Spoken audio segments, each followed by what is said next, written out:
গরু বা মহিষ মুসলিম ভাইরা কাটা দয়া যাবে। করে কথাগুলো শুনে যাবেন। এছাড়া কোথাও কাটা যাবে না, ঠিক আছে। দ্বিতীয়ত তারও একটা কতগুলো শর্ত।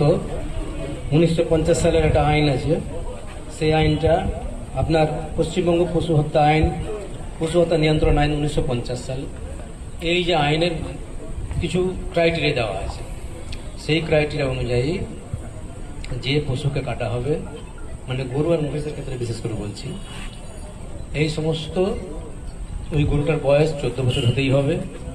দ্বিতীয়ত এ কাটার জন্য ফিট কিনা এটার সার্টিফিকেট দেবে দুইজন, একটা হচ্ছে আপনার ভেটেরিনারি সার্জন আর একজন হচ্ছে পঞ্চায়েত সমিতির সভাপতি।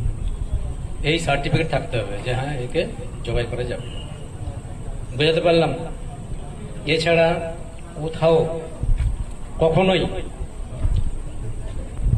বাড়িতে বা আশেপাশে আমরা যেমন আগে পাড়াতে কাটতাম এরকম করা যাবে না। বোঝাতে পেরেছি কথাটা? আর ইসের ব্যাপারে, কুরবানির ব্যাপারে যদি কোনো ইনস্ট্রাকশন আসে নতুন করে, তবে আমরা আপনাদেরকে অবশ্যই কনভে করব, কিন্তু এখন পর্যন্ত এইভাবেই আছে। দ্বিতীয়ত বলে দিই, গরু কেনা বেচার ক্ষেত্রে